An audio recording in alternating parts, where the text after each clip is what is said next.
Olá, candidato Enem! Quem disse que escrever é difícil? Para com isso, hein? Vamos tirar nota boa nessa prova do Enem?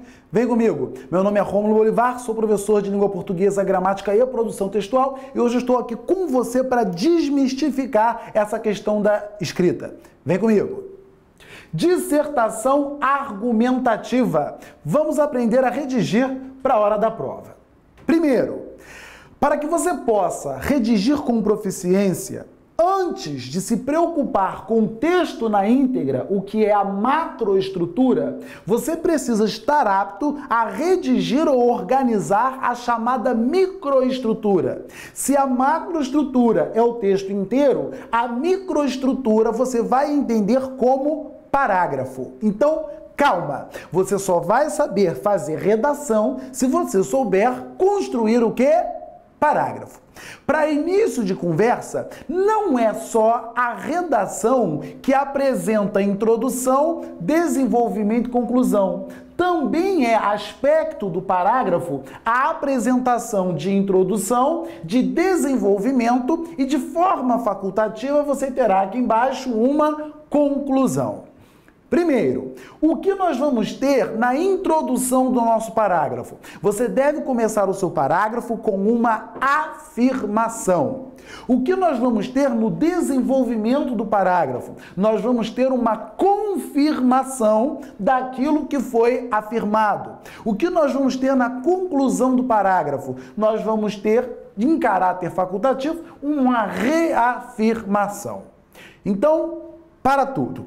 Existem várias estruturas ou várias estratégias para que você possa ser feliz em sua prova do Enem. Eu vou passar para você agora uma bem objetiva, uma bem rápida, para você partir do zero ou já chegar aqui com alguma bagagem e poder redigir de maneira segura. Professor, é a única maneira de fazer redação? Não é a única, mas é a mais objetiva e o objetivo é facilitar a sua vida. Vem comigo. Vou começar fazendo uma afirmação sobre ela. É possível afirmar que Maria é uma grande amiga que tenho. Ótimo! Eu acabei de produzir uma tese. Eu acabei de fazer agora uma afirmação. Só que isso será suficiente para sustentar meu parágrafo? Não, não será. Antes de colocar o ponto final, após a afirmação, que é a tese que eu acabei de elaborar, eu preciso apresentar os argumentos, ou seja, elementos confirmadores, ratificadores, corroboradores de que Maria, de fato, é uma grande amiga que tenho. Ótimo! Então eu vou dizer que é possível afirmar que Maria é uma grande amiga que tenho, visto que é uma pessoa confiável e que se preocupa comigo. Então, tese, Maria é uma grande amiga que tenho. Qual foi a razão para eu chegar a essa conclusão? Argumento 1, ela é uma pessoa confiável. Argumento 2, trata-se de alguém que se preocupa comigo. Até aqui estamos juntos? Professor, e se eu quiser usar 3 argumentos? E se eu quiser usar 4 argumentos? Não tem problema. Mas você precisa ir para a prova a partir da seguinte consideração. Quando a banca chega para corrigir o seu texto, ao ler o primeiro parágrafo, ela já sabe quantos parágrafos no total o seu texto deve apresentar. Sim, porque um texto tem como estrutura fixa um primeiro parágrafo, que é o parágrafo de introdução. O último parágrafo, que é o parágrafo de conclusão. Aqui nós já temos 2. Só pode variar o número de parágrafos durante o nosso desenvolvimento. E o desenvolvimento da macroestrutura, que vai ser o texto inteiro, acontece de acordo com o desenvolvimento da microestrutura. Resumindo, para ficar de maneira bem objetiva, se você coloca 2 argumentos no primeiro parágrafo, você vai ser obrigado a colocar 2 parágrafos aqui no desenvolvimento do texto. Se você resolve colocar 3 parágrafos aqui, você terá 3 parágrafos aqui no meio no desenvolvimento do texto. Você está entendendo ou não? E por que isso, professor? É possível afirmar que Maria é uma grande amiga que tenho, visto que é uma pessoa confiável e que se preocupa comigo. Professor, o que eu faço no segundo parágrafo de uma redação? Eu volto e me aprofundo no parágrafo de introdução. Ou seja, eu me aprofundo no primeiro argumento. Professor, o que eu faço no desenvolvimento do segundo parágrafo? Eu retomo a estrutura principal e me aprofundo no segundo argumento. Ou seja, se eu digo que João é um bom pai, tendo em vista a educação de Pedro e de Flávia, no segundo parágrafo eu vou ter que provar que Pedro é educado e no terceiro parágrafo eu vou ter de provar que Flávia é educada. Vocês estão me entendendo ou não? Ótimo! Se você resolve dizer que o arco-íris é colorido, tendo em vista as cores A, B, C, D e E, isso são argumentos. Você vai ter que retomar cada uma dessas cores durante o desenvolvimento da sua redação. Até aqui, ok ou não ok? Ótimo! Qual é o problema? O problema é que o candidato se perde. Aqui nesse meio, em vez de ele retomar o argumento que já citou antes, ele quer lembrar uma ideia nova, ele quer inovar, ele quer falar, a pessoa tem que perceber que tem conteúdo, então eu vou lembrar de uma coisa que não tem nada a ver, e ele vai, o texto é sobre, não sei, violência. Aqui é violência sobre o idoso, no outro é violência sobre a mulher, no outro é violência contra o estrangeiro, no outro é violência no carnaval. Para com isso! Não tem de fugir, não tem de corromper a estrutura. Aqui você se preocupa, você aborda o que já foi citado anteriormente. Ótimo. Conteúdo do primeiro parágrafo, tese e argumentos. Conteúdo do desenvolvimento, aprofundamento no argumento citado antes. Outra dica, procure aqui no seu desenvolvimento usar exemplos da realidade. Como assim?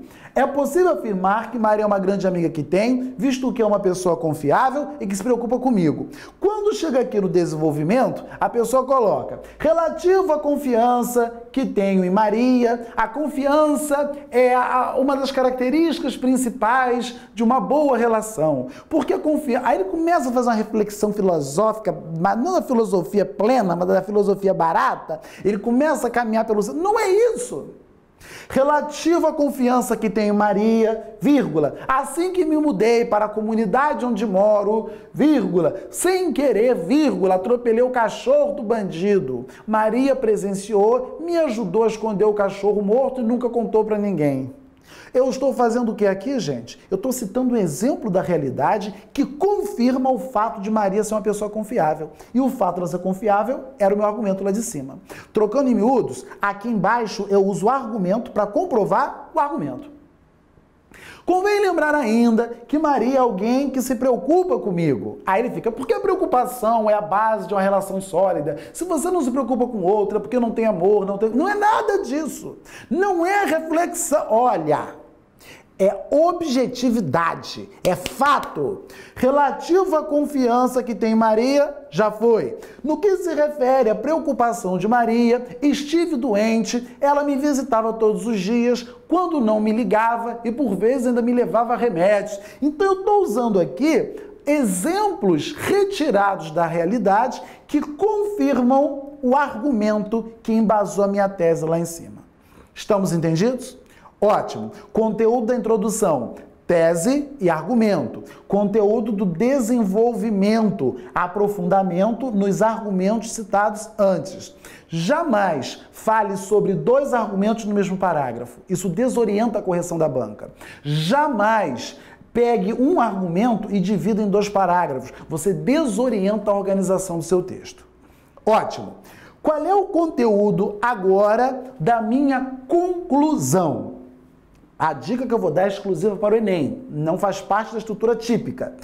O Enem exige de você, candidato, a sugestão de uma intervenção social. O que é isso? Se o texto aborda algum fenômeno, algum problema, você tem de sugerir uma intervenção, alguma atitude ou do governo, ou da sociedade em geral, ou dos pesquisadores, ou dos filósofos em relação ao tema abordado. Ótimo! Esta sugestão de solução pode ser apresentada na introdução ou a melhor parte é aqui embaixo, na sua conclusão. Então você vai lá, faz uma declaração que reafirme o que você disse antes. Dessa forma, Maria é alguém de grande importância em meu ciclo de amizades. Bom seria que todos os cidadãos que têm um amigo tratassem o próximo como Maria me trata. Então, bom seria que olha o bom seria que todo cidadão, eu estou sugestionando, eu estou dando a dica, eu estou propondo uma intervenção na postura do outro. E essa intervenção não pode faltar na sua conclusão. Estamos entendidos? Tome cuidado, eu digo sempre, na última prova do Enem, na prova de 2013, houve o seguinte, foi apresentado o seguinte tema: fale sobre a lei seca, os aspectos da lei seca, a problemática, a questão da lei seca no Brasil. Muita gente discordou da lei seca, agora a maioria esmagadora concordou com a lei seca. Só que como a lei seca já é uma intervenção do governo, as pessoas se esqueceram de dar a sua própria intervenção. Elas simplesmente mostraram lá que concordavam por X e por Y, mas esqueceram de dizer no final que, portanto, o governo deve continuar essa implementação, portanto, a sociedade deve prestar mais atenção na mensagem que a lei seca nos traz, ou nas estatísticas da lei seca, ou nas estatísticas relacionadas ao salvamento de vidas mediante esse fenômeno. Enfim, muita gente se esqueceu de apresentar uma intervenção. Por conta disso, foram apenados em muitos pontos. Tome cuidado com isso. Vem comigo. Já sei o que fazer em todos os parágrafos. Tese mais argumento, aprofundamento do primeiro, aprofundamento do segundo. Se houver terceiro, ele vai aparecer aqui no meio. Aqui eu retomo o que eu disse antes e dou uma sugestão de solução. É uma intervenção social. Ótimo. Preciso garantir junto com você agora a pontuação da coesão e da coerência textual. Terminou de fazer o seu texto? Vá fazer a prova. Deixa o rascunho pronto. Depois que você tiver feito a prova, opa, já me distraí um pouco, você volta e relê o texto. Se você termina de passar o texto a limpo, ou melhor, se você termina de redigir o texto e o texto está lá, não sei, casa com Z, você sabe o que é com S. Mas você, em vez de escrever vizinho, que é com Z, escreveu aquele que mora ao lado da casa. O cérebro misturou vizinho com casa, você meteu um casa com Z.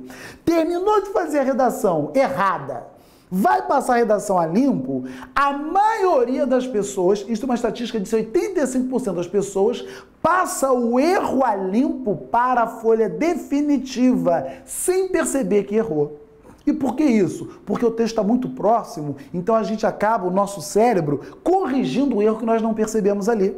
Porque qualquer ser humano, nós somos assim, nós enxergamos o erro em quem está longe. Em quem está perto, nós temos dificuldade de ver. Já viu aquela mãe? Ah, agora vê essas crianças tudo na companhia pro meu filho. Agora só entra aqui em casa gritando. O filho dela grita mais do que o da outra, o filho dela xinga mais do que a outra, mas o mal educado é o filho da vizinha. Ela já se acostumou com a falta de educação do filho e se esquece de que ele é igual ou pior do que os outros.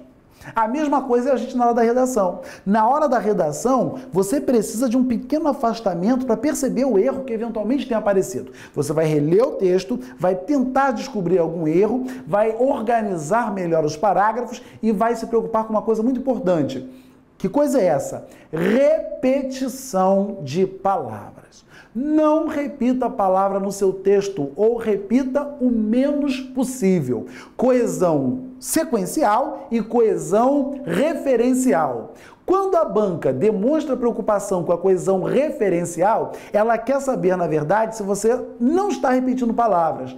Quando a banca vai avaliar a sua coesão sequencial, ela quer julgar os elementos sequenciadores, ou seja, as conjunções ou as expressões que você usa para amarrar um parágrafo ao outro, um trecho ao outro. Então, o que eu vou fazer? Eu vou fazer agora, junto com você, um mapeamento do texto. Eu espero que você esteja percebendo isso em seu vídeo, em que eu tenho número 1, 2, 3, eu tenho 4, 5, 6, e eu vou dar expressões para, na hora da prova, 1, você começar o seu texto e apresentar a sua tese.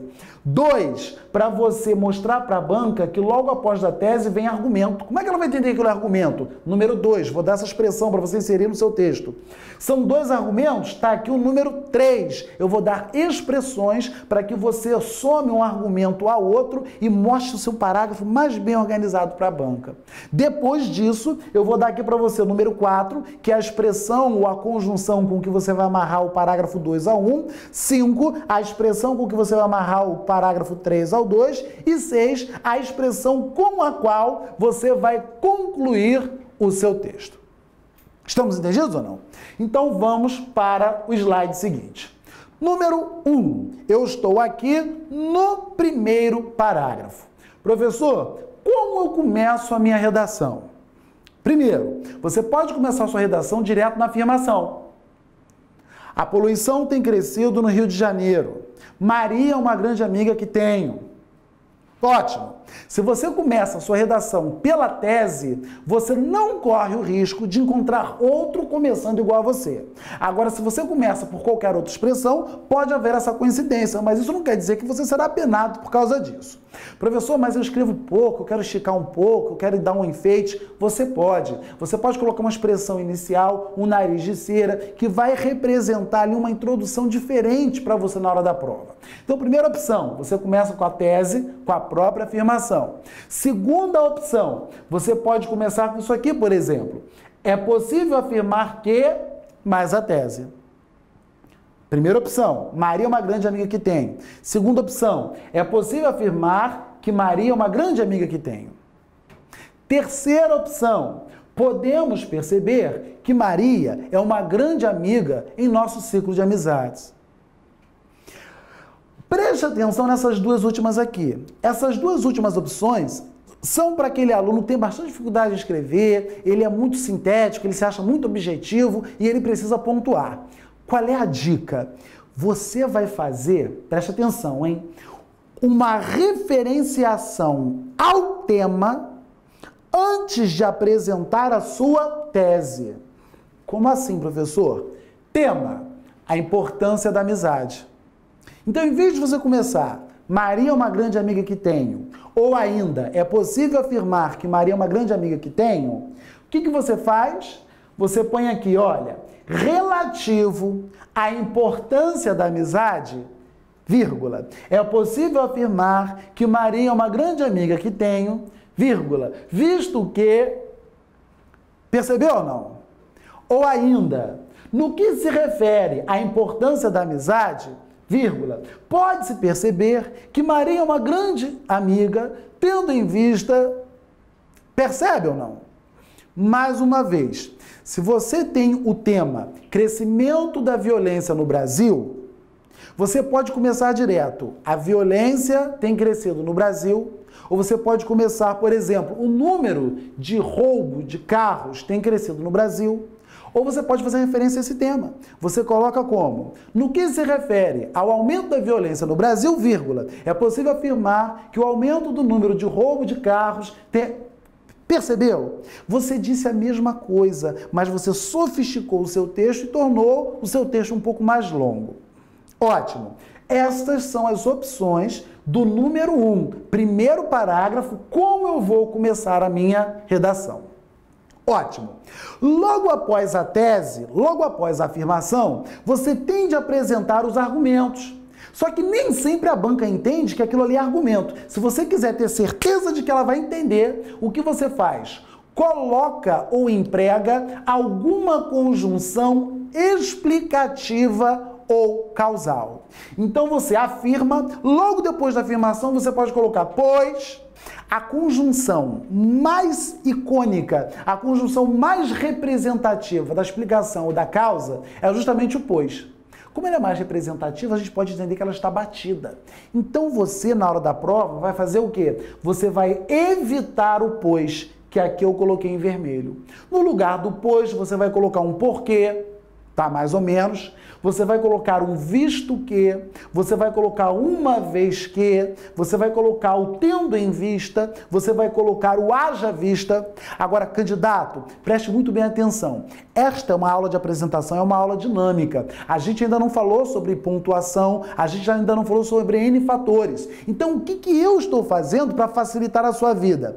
Além de colocar a conjunção, eu estou colocando toda a pontuação que deve precedê-la. Percebeu isso ou não? Então, na hora de anotar no seu caderninho em casa, anote a conjunção e anote a vírgula ao lado, porque aí você pontua dessa maneira, tanto no emprego do conectivo, como no uso da vírgula, no uso do ponto, no uso do ponto e vírgula. Estamos amarrados, estamos juntos. Então, vamos lá.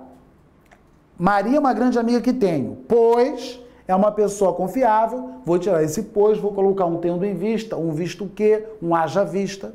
Ótimo! Já falamos sobre o começo da redação, já falamos sobre a tese. Logo após a tese, eu tenho a apresentação dos argumentos. Argumento 1, eu tenho a conjunção 2, já coloquei aqui. E eu vou ter o argumento 2. Entre esses dois argumentos, eu preciso ter um conectivo que vá somar um ao outro. Esta é a nossa preocupação de agora. Veja só. Na hora que nós falamos em somar ideias, a primeira conjunção que vem à mente de qualquer candidato é o e. Você, então, não vai usar o e. Mas por quê? Está errado? Não é isso. Não está errado, mas está batido, está comum. Então você vai tirar esse e no lugar do e, você vai colocar expressões correlatas como, por exemplo, não só, mas também, não apenas, como também, ou outras expressões aditivas como aliado ou aliada a, ou ao, relacionado a, em consonância com. Professor, não entendi. Vai entender agora. Maria é uma grande amiga que tenho, pois é uma pessoa confiável e que se preocupa comigo. Vamos dar uma sofisticada? Ótimo. É possível afirmar que Maria é uma grande amiga que tenho, visto que não só é uma pessoa confiável, mas também alguém que se preocupa comigo. Visto que não apenas é uma pessoa confiável, como também alguém que se preocupa comigo. Mais uma vez, a poluição tem crescido no Rio de Janeiro por causa da falta de consciência da população e da ausência de investimento do poder público. Vamos sofisticar? Qual foi o tema? Poluição ou aumento da poluição. Vou começar meu texto assim.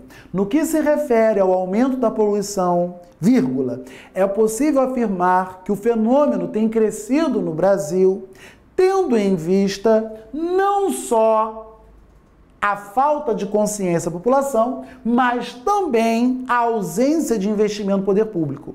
Tendo em vista a falta de consciência da população aliada à ausência de investimento do poder público. Tendo em vista a falta de interesse da população relacionada à ausência de investimento do poder público. Tendo em vista a falta de interesse da população em consonância com a falta ou com a ausência de investimento do poder público. Percebeu ou não? Você tornou tudo isso muito mais sofisticado. Agora, preste atenção, você não tem que usar isso só na hora da prova, só na hora da escrita. Você tem que levar isso aqui para a vida. A partir de hoje, você não diz: ah, eu convidei para minha festa de aniversário a minha cunhada e o meu cunhado. Não. Convidei para minha festa de aniversário não só a inútil da minha cunhada, como também o barriga de chope do meu cunhado. Então você tirou o e e colocou não só, mas também. Percebeu ou não?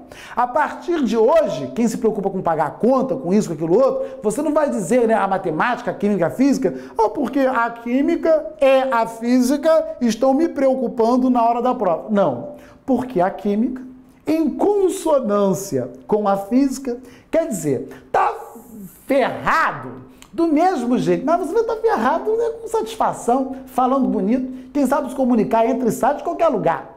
Não é isso ou não?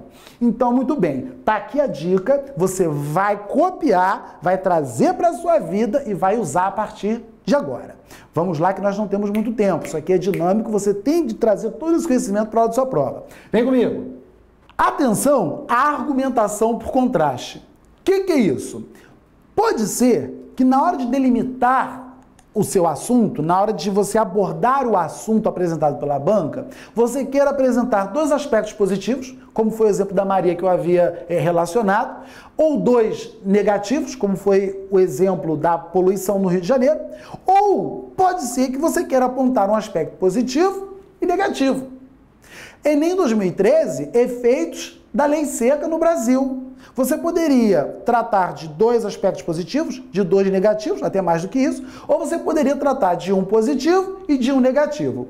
Se você usa dois positivos e dois negativos, você está trabalhando com estrutura de soma. Se você trabalha com positivo e negativo, ou vice-versa, você está trabalhando com a estrutura de contraste. Toda vez que você for usar um positivo e negativo, você passa a borracha no que eu disse e passa a usar essa estrutura aqui que Titi vai passar para você agora. Vem comigo, atenção. Você vai começar a sua redação assim, olha. Tira lá onde eu coloquei o E e começa a sua redação assim. Relativo ao tema, é possível destacar tanto aspectos positivos quanto negativos. Ponto continuativo. Se por um lado, vírgula, argumento 1, ponto e vírgula. Por outro, vírgula, argumento 2. Já está pronto, é só embrulhar e mandar. Mais uma vez, referência ao tema, relativo ao tema, vírgula, anota essa pontuação. Se você tem dificuldade com memória, você sublinha, você circula, faz qualquer coisa. Não estou dando só a estrutura, estou dando a estrutura e a pontuação. Relativo ao tema, é possível destacar tanto aspectos positivos como negativos. Isso aqui já é a sua tese. Na hora que você for apresentar os aspectos positivos e negativos, você já vai entender, ou a banca já vai entender isso como sendo argumentos. Entendido? Deixa eu dar um exemplo pessoal aqui para vocês. Olha, sou aqui do Rio de Janeiro e a polícia do Rio de Janeiro, como em qualquer lugar do Brasil, qualquer parte do mundo, apresenta seus problemas. Estou eu dando aula num preparatório para concurso público, de preparatório voltado para a prova da Polícia Militar.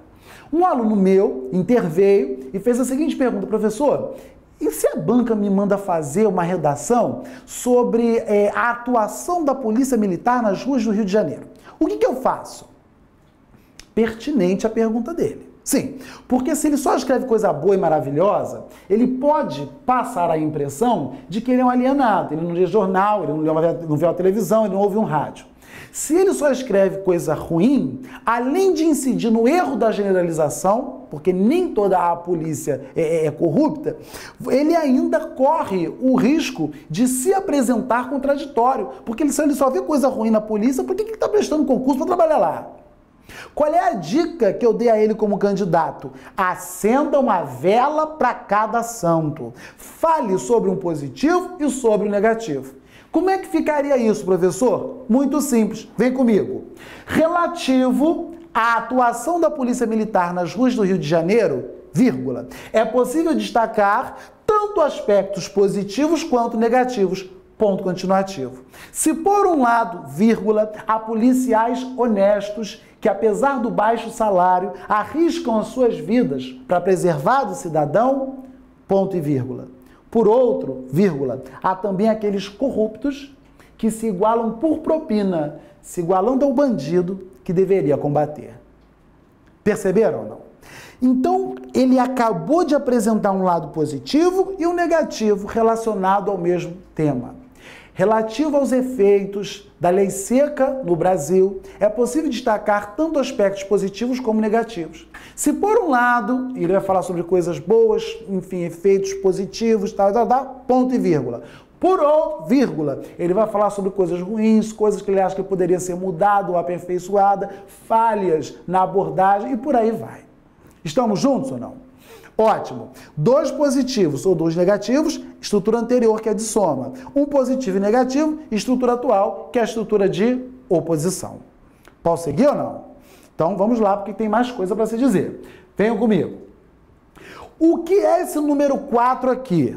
Preste muito bem atenção. O número 4 é a conjunção ou o conectivo que você vai usar para começar o segundo parágrafo. Qual é o objetivo do segundo parágrafo, professor? É o aprofundamento no primeiro argumento, como eu mostrei. Qual é a conjunção que eu vou usar aqui? Você pode usar uma daquelas que eu dei lá no início, no número 1, sem repetir aquela que já foi usada. Por exemplo, se você começou sua redação aqui em cima, né? No que se refere a política de não sei o que lá. Quando chega aqui embaixo, você coloca relativo a... Tem o no que se refere, tem o relativo. Se você já usou o no que se refere lá em cima, o relativo está aqui embaixo. Percebeu ou não? Muito bem. Professor, o que eu faço agora no número 5?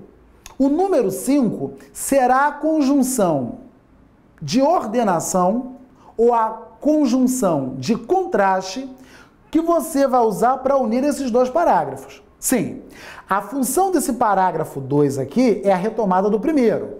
A função deste início é mostrar à banca que você retomará o primeiro argumento e se aprofundará nele.